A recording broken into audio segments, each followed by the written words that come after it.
Penumbra.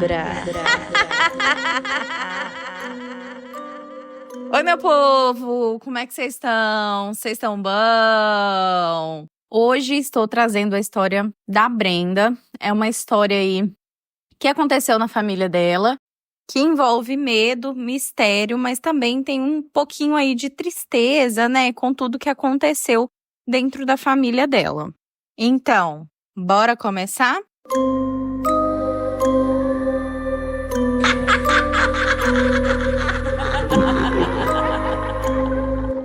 Essa história trata de temas sensíveis e podem gerar gatilhos.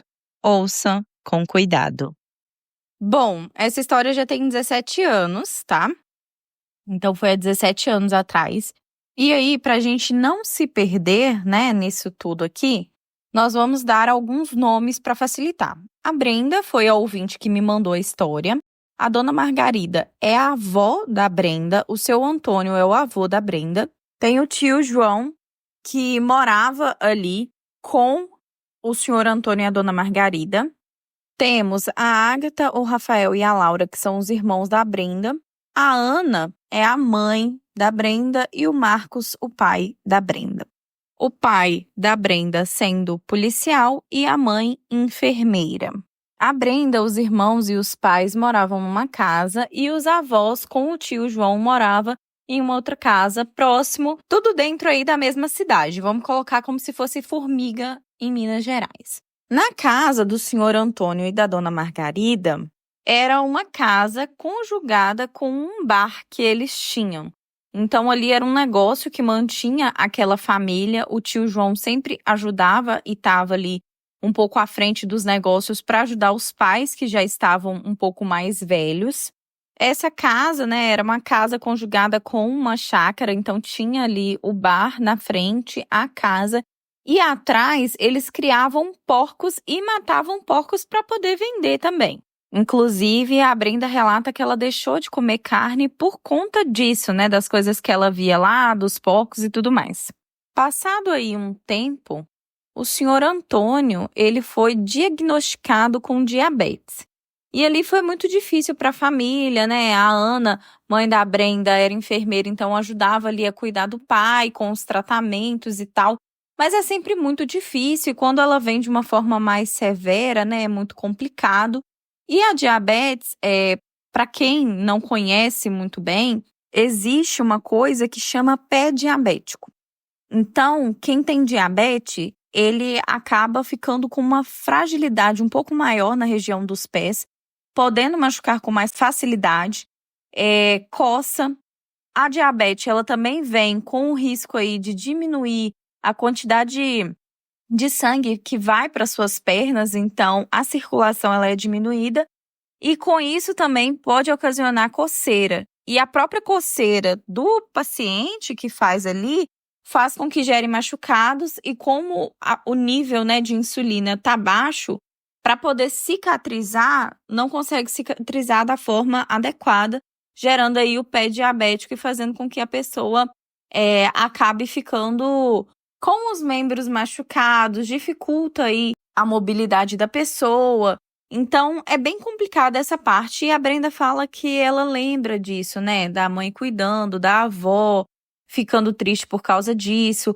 Por conta disso, ocorreu do avô precisar passar por algumas cirurgias e amputar alguns membros do corpo. E aquilo foi degradando cada vez mais, assim, no sentido de trazer, né, aquela baixa energia ali para a família ficar mal com tudo aquilo. E aí, passado um tempo, o senhor Antônio faleceu. Bom, foi muito triste para a família toda, né? Perder ali o pai daquela família toda, né? E foi um momento muito difícil para todos, enfim. E aí o tio João pegou aí para assumir realmente os negócios da família, né? E cuidar da mãe dele. E estava todo mundo muito triste com tudo o que estava acontecendo, né? E aí eu estou trazendo aqui a visão da Brenda, de como foi para ela nesse dia, o que aconteceu. Então, assim, tinha pouco mais de um mês que o avô tinha falecido, quando de repente uma ligação aconteceu na casa da Brenda e a mãe da Brenda atendeu o telefone para ver o que tinha acontecido. E de repente a mãe se desesperou, juntou ali, ligou para o marido. E aí aquele desespero, correria, acaba levando as crianças para poder, não pode deixar as crianças sozinhas em casa, mas deixa as crianças um pouco longe. Quando chega lá, já tem uma movimentação. Aí o marido, né, que já era policial, já liga para os outros policiais irem ver o que estava acontecendo, já manda, né, ir para lá, uma viatura, e tudo acontece. E aí, gente, o que que tinha acontecido? O tio João, ele tinha assumido os negócios da família e existia pessoas ali, principalmente sendo uma cidade pequena, naquela época, existia muita notinha.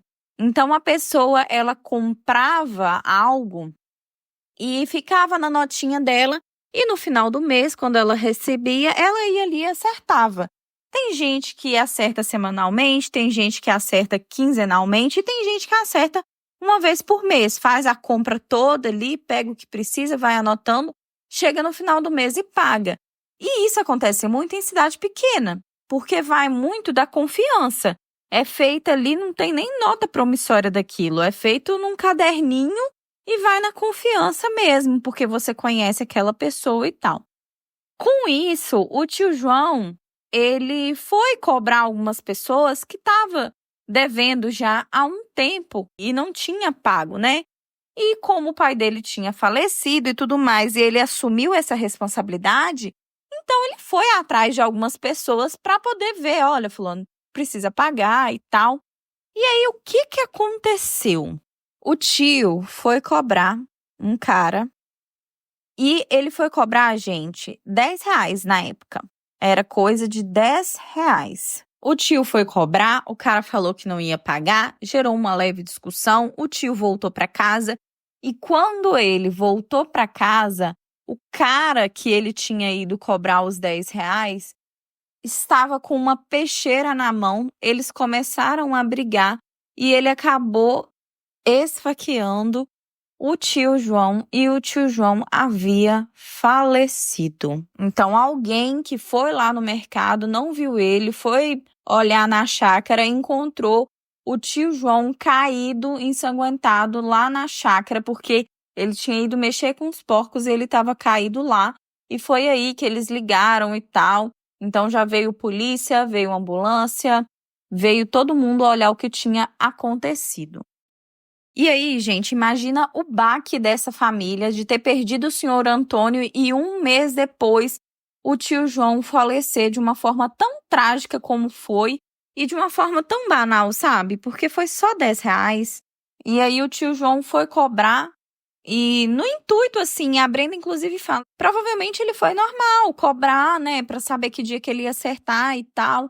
Só que aí o cara levou no mal, assim, talvez o cara não estava bem financeiramente naquele momento, e eles brigaram e depois, no momento de raiva, ele ainda foi na chácara com a peixeira para fazer o que ele fez.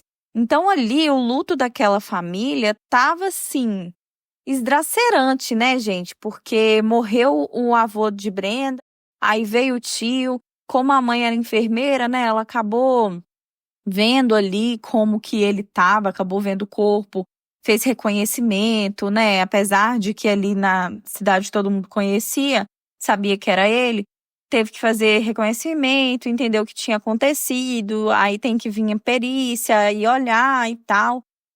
Mas passou por esse processo, teve ali que velar o corpo, enterrar, enfim. A dona Margarida, sendo a única ali daquela casa, ficou devastada, porque ela perdeu o marido, perdeu o filho, agora ela estava sozinha, né, dentro de casa. Ela estava irreversivelmente não querendo sair daquela casa, porque foi a casa onde ela viveu a vida com o marido, onde ela perdeu o filho. Então ela não queria em nenhum momento sair da casa que era deles, né? Mas depois de muito esforço, ela foi convencida ali pelos filhos, pelo genro, né, o pai ali da Brenda, que o melhor seria se ela morasse em um outro lugar. Até porque o senhor Antônio tinha falecido dentro daquela casa e agora tinha acontecido isso com o tio João. Então, não era só uma questão de ela estar ali sozinha, mas estar naquele ambiente. Então, todo mundo ali fez uma força-tarefa para fazer com que a dona Margarida saísse ali da casa, né? Então, criou-se ali uma solução para que ela passasse a morar numa casinha que eles, inclusive, reformaram para receber a dona Margarida e tal, nos fundos da casa da Ana e do genro dela, o Marcos. Então, a Brenda, os irmãos, a Ana e o Marcos moravam na casa da frente e a dona Margarida ficou vivendo ali na casinha dos fundos. E aí, gente, a dona Margarida, depois de tanto sofrimento, tudo que foi acontecendo com ela, né? Desde o princípio, desde aquele momento que ela perdeu o marido e depois o filho, ela foi ficando muito mal. Então, ela foi caindo em uma depressão. Ela ficava andando para lá e para cá da casa, nos primeiros momentos ela não queria sair, até que chegou um momento onde ela criou forças e começou a fazer caminhada todos os dias sozinha, para ver se ela melhorava, se ela conseguia se sentir bem. E a dona Margarida, ela sempre foi muito durona, sabe? Ela sempre demonstrava assim para os netos sendo uma mulher muito brava, sabe? Essa pessoa que tem cara de durona, quer demonstrar que tá forte, mas na verdade é uma manteiga derretida e é aquela pessoa que simplesmente não compartilha os sentimentos, mas é a que mais possui sentimento. Era a dona Margarida, ela era muito assim, ela queria fazer com que os filhos ali vissem ela forte, mas na verdade ela estava mal. E a Brenda, como criança, ela já percebia, ela tinha essa percepção. Mas a avó sempre foi assim, mais brava, mais rígida com os netos, mas ela percebia o sofrimento da avó. E a avó chegou a comentar ali com a Brenda, né, com os netos, que quando o senhor Antônio faleceu e ela estava ainda na outra casa, ela tinha ouvido barulhos estranhos na antiga casa. Ela ouvia passos no forro, ela ouvia algumas coisas e ela achava que aquilo era um sinal para alguma coisa, mas que ela não entendia muito bem. Menos de um ano após a morte do falecimento do tio João, a dona Margarida sofreu um AVC. Ela foi encontrada caída dentro da casinha dela. Ela passou um mês na UTI. Ela ficou naquela casinha dela lá, então a filha dela chegou, encontrou ela. Ela muito forte, tentando se manter forte, mesmo depois do AVC, ela se manteve ali e ela ficou esse mês na UTI. E apesar de todos os esforços, infelizmente, a dona Margarida não resistiu e faleceu. No dia do falecimento dela, a Brenda relata que já começaram a acontecer coisas estranhas. Na volta do hospital, a família foi para casa descansar antes do velório, porque no momento que eles receberam a notícia, eles ainda estavam no hospital para visitar. Então, a Brenda se lembra, né, que ela estava junto com os irmãos e com os pais ali no hospital. Então, ficaram sabendo ali da notícia e eles tiveram que voltar, até porque você tem que arrumar documentação, ver como que vai fazer ali para preparar o corpo, para preparar o velório. E assim, isso tudo acontecendo e as crianças, elas foram ficando assustadas, né? E ali já estava de noite, então as crianças, elas decidiram dormir juntas em um quarto só. Foi todo mundo para um quarto. E enquanto os pais ainda estavam conversando, resolvendo as coisas do velório e tal, o marido, né, consolando ali a esposa também. E aí as crianças, elas começaram a ouvir passos pela casa, na casa deles mesmos.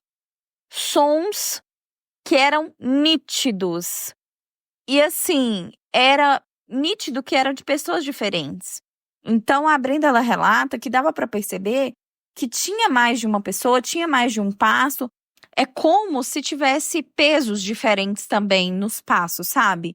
Então dava para saber um passo mais pesado, um passo mais leve. E ela ouvia esses passos correrem nos cômodos, saírem correndo assim. E ela falou que parecia ser 3 ou 4 pessoas.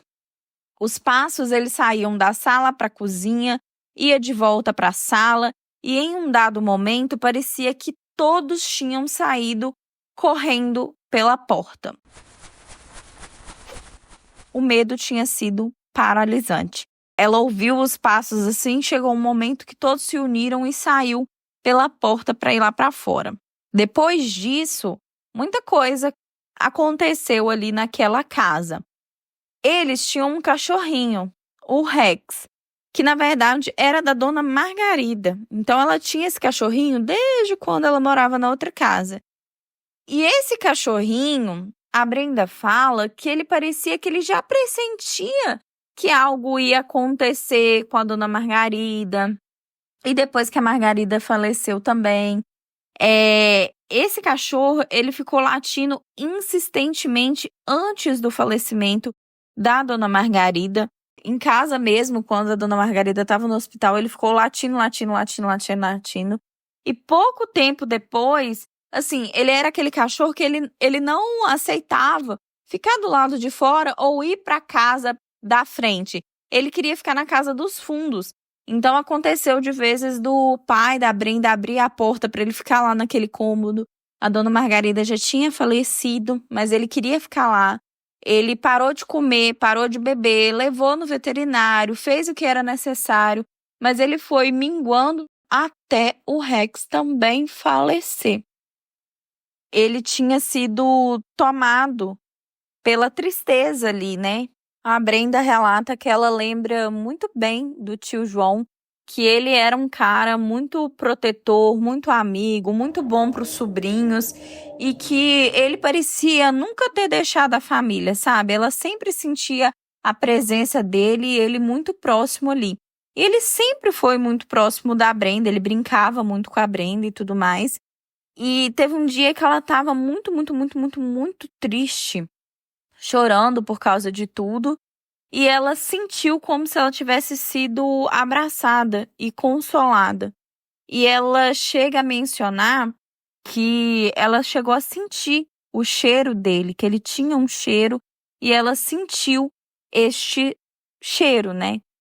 E aquilo trouxe um certo conforto para ela, mas ficou aquele misto de saudade, medo, não entendia direito ali o que estava acontecendo. A casa da família ainda existe até hoje e a Brenda relata que essa casa ela carrega uma energia peculiar. Os moradores que já passaram por lá já relataram ter visto sombras, sons inexplicáveis, mas ninguém sabe realmente o que acontece ali na casa. E essa história, gente, ela tá aqui no Penumbra pela, né, tudo que aconteceu depois aí, mas também ela traz algumas reflexões pra gente sobre a tragédia que aconteceu, além dos eventos sobrenaturais. E como que, né, às vezes R$10 ali, a Brenda me pediu pra reforçar isso, sabe? Eram só R$10. Se o tio nunca tivesse ido cobrar, ou se esse cara simplesmente ignorasse, mesmo que ele não pagasse, ou se ele desse esses R$10, ou se ambos deixassem essa dívida de lado, ela acha que o tio João estaria vivo até hoje, sabe? Então, assim, uma coisa tão banal virou uma tragédia realmente na família, deixando todo mundo muito triste e todo mundo pensa nisso, sabe? Até hoje, cara, era R$10, era coisa de R$10 se fosse hoje em dia. Era um valor muito simbólico, assim. Então, essa história, ela nos traz essas reflexões. Tem, sim, um momento de mistério que o quadro Penumbra, né, precisa, mas também o medo de coisas que são reais, que são de carne e osso também. Esse medo que ele não é só do sobrenatural, né? Aconteceu uma tragédia como aconteceu com o tio dela, pela forma que foi, enfim. É bem complicado, né? Eu quero ouvir a opinião de vocês sobre a história, sobre o que aconteceu e também sobre essa parte de mistério.